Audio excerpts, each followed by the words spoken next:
பெருமாள்மணி, இப்போ வெங்காயம் அரசியலையே மாற்றி போட்டு முடிவுகளையே மாற்றின விஷயம்ன்றது. இப்போ ரேஷன் கடை பொருள்கள், இப்போ ஷியாமர்கள் சொன்ன மாதிரி எம்ஜிஆர் காலமாக அதுக்கு முன்பு காங்கிரஸ் பீரியட்லேயே அரிசின்றது வந்து அது உயர்தர அது ஒரு பொருளாக இருந்து இன்னைக்கு அது சாமானியர்கள் புழக்கத்துக்கெல்லாம் வந்தது. ஒரு அரசு ரொம்ப கவனமாக கவனிக்கணும். அத்தியாவசிய பொருள்கள்லாம் ஏறிடக்கூடாது. நீங்கள் என்னதான் பிராண்டிங் பண்ணி என்ன விளம்பரம் செஞ்சாலும் சாமானியர்களுக்கு தெரிஞ்சிடும். அதை யாரும் மறுக்க முடியாது. புதிய அரசு வந்திருக்கு. கலையரசன் ஷியாம் அவர்கள் சொன்ன மாதிரி பெரும்பான்மையான பொறுப்புகள் மத்திய அரசு கிட்ட தான் இருக்கு. அதுக்காக கை காமிச்சிட்டும் ஒரு அரசு இந்த சூழலை எப்படி முதல்ல இந்த அரசு எப்படி கையாளுதுன்னு நினைக்கிறீங்க, எப்படி பாக்குறீங்க? திராவிட அரசியலுக்கும் அரிசிக்குமே நெருங்கிய தொடர்பு இருக்கு. ஒரு படி நிச்சயம் 3 படி லட்சியம்னு சொல்லி தான் நம்ம வந்து திராவிட பேரரசு தமிழ்நாட்டில் வந்து நிலை பெற்றது. அதே போல் ஒரு காலகட்டம் வரைக்கும் முன்னேற்ற கழக அரசுகளில் இந்த உணவுத்துறை அமைச்சராக இருக்கிறவர் 5 வருஷத்தை முடிப்பாரா அப்படிங்கிறதே ஒரு சந்தேகமாக இருக்கும். எப்போ வேணால் அவர் தான் முதல்ல கேபினெட்லேருந்து வெளியே போகிற ஆளாக இருப்பார்.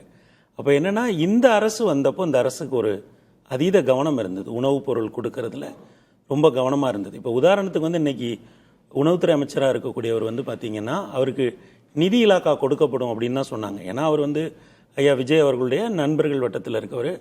அப்போ அந்த அடிப்படையில் அவர் கல்வியார் ரீதியாகவும் அந்த பட்டியலில் அப்படிதான் ஆமாம் அந்த பின்புலம் கொண்டவருங்கிறதுனால. ஆனால் அவருக்கு உணவுத்துறையை கொடுத்ததன் மூலம் அரசுக்கு வந்து ஒரு பெரிய கவனம் இருந்தது. நம்ம ரொம்ப தரமான உணவுப் பொருட்களை நம்ம கொடுத்துடணும் அப்படிங்கிற கவனம் இருந்தது. அதே போல் அவரே கூட வந்து சில ரேஷன் கடைகளுக்கெல்லாம் போய் அரிசி கொடுக்குறப்பெல்லாம் கூட முதல்வரே என்ன சொன்னாங்கன்னா, சன்னரக அரிசி நல்ல தரமான அரிசியாக கொடுக்கணும். ஈவன் 2-3 நாட்களுக்கு முன்னால் கூட அரிசி பற்றிய ஒரு விவாதம் வந்து சட்டப்பேரவைக்கு உள்ளே நடந்தது.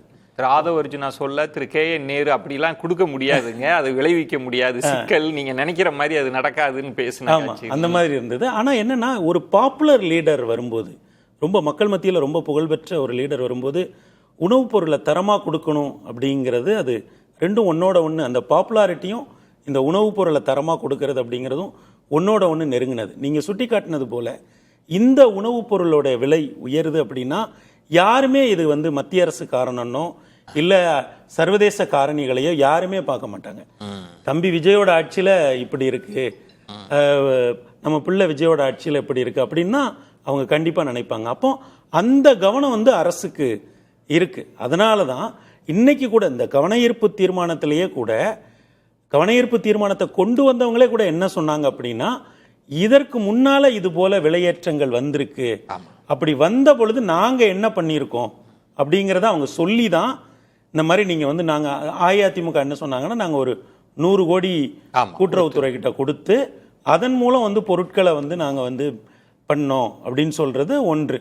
இன்னொன்று வந்து அதே மாதிரி எதிர்கட்சி தலைவருமே சொன்னார், நாங்க இது போன்ற விலையேற்றம் வந்த பொழுது நாங்களும் சமாளிச்சோம். அவங்க பொது விநியோக திட்டம் கலைஞர் ஆட்சியில வந்து பொது விநியோக திட்டத்துல கொண்டு வந்து டிஸ்ட்ரிபியூஷன் நடந்தது. இன்னைக்கு அமைச்சர் சொல்லும் போதுமே என்ன சொல்றாருன்னா, பசுமை கடைகள் மூலம் ஒரு டிஸ்ட்ரிபியூஷன் ஒன்று நடந்தது, அதை அவங்க வந்து நல்லா தான் பண்ணாங்க கடந்த அரசுல, அதையும் நாங்க பண்ணுவோம் அப்படின்னு சொல்றாங்க.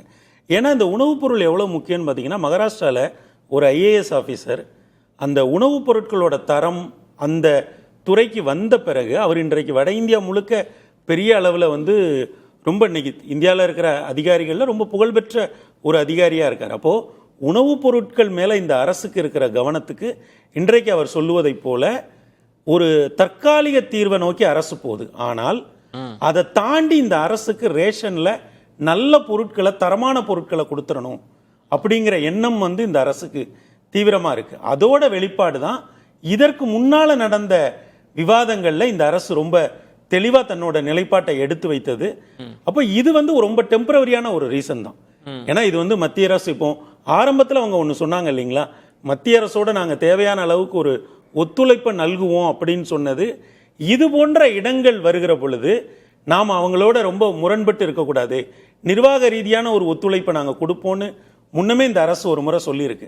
அப்போ அதுக்கு என்ன காரணம்னு பார்த்தீங்கன்னா, இப்போ இது போன்ற சிக்கல்கள், எதிர்பாராத சிக்கல்கள் வருகிற பொழுது, ஏன்னா சர்க்கரையை எடுத்துக்குங்க, சர்க்கரை அதிகமாக விளைகிற, கரும்பு அதிகமாக விளைகிற மாநிலமே வந்து மகாராஷ்டிரா தான். அந்த மகாராஷ்டிராலேயே இன்றைக்கு சர்க்கரையினுடைய விலை வந்து உயர்ந்திருக்கு. அப்புறம் அரசு வந்து ஒரு சில உணவுப் பொருட்களை வந்து இறக்குமதியை தடை பண்ணுவாங்க, ஏற்றுமதியை தடை பண்ணுவாங்க, அல்லது இறக்குமதியை திரும்ப ஊக்குவிப்பாங்க, ஏற்றுமதியை ஊக்குவிப்பாங்க. அது வந்து இங்கே இருக்கிற அந்த விலையை கட்டுப்படுத்துவதை பொறுத்து அந்த பேலன்ஸை வந்து அவங்க பண்ணுவாங்க. அப்போ அரசு வந்து இப்போ வந்து சர்க்கரை இறக்குமதிக்கெல்லாம் வந்து அனுமதி கொடுத்துருக்காங்க, மத்திய அரசு கொடுத்துருக்காங்க. அப்போ இந்த விஷயத்தில் மத்திய அரசும் இதில் ஒரு கவனமாக இருக்கு, மாநில அரசும் ஒரு கவனமாக இருக்கு. அப்போ எவ்வளவு சீக்கிரமாக இந்த விலையை கட்டுப்படுத்த முடியுமோ அதை கட்டுப்படுத்துவதோடு மட்டும் இல்லாமல் தரமான பொருட்களை வந்து ரேஷனில் தொடர்ந்து கொடுக்கணும் அப்படிங்கிற முயற்சிகளையும் இந்த அரசு தொடர்ந்து எடுத்துட்டு இருக்கு. இப்போ அரிசியை வந்து அரவைக்கு கொண்டு போறதுல அந்த கால இடைவேளை பற்றி கூட அரசு வந்து சட்டமன்றத்தில் பேசியிருக்கு. அதை நம்ம வேகப்படுத்துறதுனால என்ன ஆகுது, அந்த அரிசியினுடைய தன்மை ரொம்ப வேகமாக கொண்டு வந்தோம்னா அந்த அரிசியினுடைய தன்மை என்னவா இருக்கு. அப்போ ரேஷனில் கொடுக்கப்படுகிற அரிசியினுடைய தன்மையவே மாற்றி ரொம்ப நல்ல ரக அரிசியை வந்து மக்களுக்கு கொடுக்கணும் அப்படிங்கிறதுல இந்த அரசு வந்து ரொம்ப கவனமாக இருக்கு. ஏன்னா இது வந்து ஒரு தமிழ்நாட்டுக்கு மட்டுமேயான ஒரு காரணி இல்லை. இந்த காரணி இன்னைக்கு அகில இந்திய அளவில் இருக்கக்கூடிய ஒரு முக்கியமான ஒரு காரணி. அப்போ இந்த அரசு பொறுப்பேற்று மிக குறுகிய காலம் வந்திருக்கு. இப்போ எந்த ஒரு புது அரசு வந்தாலும் இந்த பொருளாதார காரணிகளில் ஒரு மாற்றம் இருக்கும். வந்து பார்த்தீங்கன்னா சில அரசுகள் வருகிற போது சொல்லுவாங்க பணப்புழக்கமே இல்லைங்க அப்படின்வாங்க. சில அரசுகள் வரும்போது பார்த்தீங்கன்னா ரியல் எஸ்டேட் ரொம்ப நல்லா போகுது, இப்போ ரியல் எஸ்டேட் மார்க்கெட் அப்படி இருக்கு அப்படின்னு. அப்போ அந்த சந்தை பொருளாதாரம் தன்னை தகவமைத்து கொள்ள ஒரு புது அரசு வந்திருக்கு. அதற்கு பிறகு அந்த சந்தை பொருளாதாரம் அந்த அரசினுடைய செயல்பாடுகளுக்கு ஏற்றாற் போல தன்னை தகவமைத்துக் கொள்றதுக்கும் ஒரு டைம் தேவைப்படும். டைம் தேவை. நீங்க சொல்ற மாதிரி நீங்க தரமான பொருள்களை கொடுப்போம் ரேஷன் கடைகள்ன்றது இலக்கா கூட இருக்கலாம்.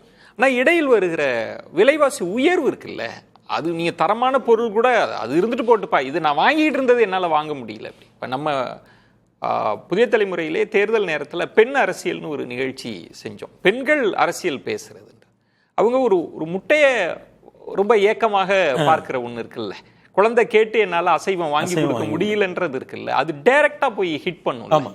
அப்போ ஒரு அரசு உடனடியா என்ன செய்ய போகுதுன்ற ஒரு கேள்வி இருக்கு. அதுதான் இப்போ நீங்க இந்த அதுவும் நீங்க வந்து ஒரு பாப்புலர் லீடர், ஒரு மாஸ் லீடர் வந்து முதல்வராக அமர்கிற பொழுது, அதுவும் இந்த இந்த தேர்தலுக்கு முன்னாடி இருந்து நம்ம இன்னைக்கு ஒரு பெரிய மாஸ் லீடராக அவர் வந்து உட்காருகிற பொழுது மற்ற அரசுகளுக்கு உள்ளதை விட இது சவால் நிறைந்த ஒன்றாகத்தான் நிச்சயமா இந்த அரசு எடுத்துக்குது.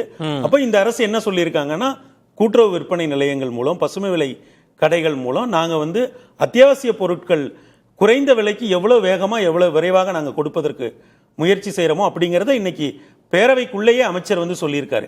அந்த வகையில் இவங்க வந்து டெம்பரவரி மெஷர்ஸ் எடுக்கிறாங்க. அதே நேரம் பெர்மனண்டா இதுக்கான தீர்வுகளுக்காக மத்திய அரசுக்கு கடிதம் எழுதுறது ஏனைய இப்ப மத்திய அரசினுடைய அந்த இடம் கூட நம்ம அடுத்த சுற்றுல பேசலாம்னு நினைக்கிறேன். இதுல மத்திய அரசு என்ன செய்யும்ன்றது, நம்ம மாநில அரசு அப்படின்னா அது கிட்டத்தட்ட ஒரு சுருங்கிய அளவுல பேசுற அரசியலா கூட இருக்கும். மத்திய அரசு உண்மையில என்ன கான்ட்ரிபியூட் பண்ணணும்ன்றதை நம்ம அடுத்ததுல கூட நான் பேசலாம்னு நினைக்கிறேன்.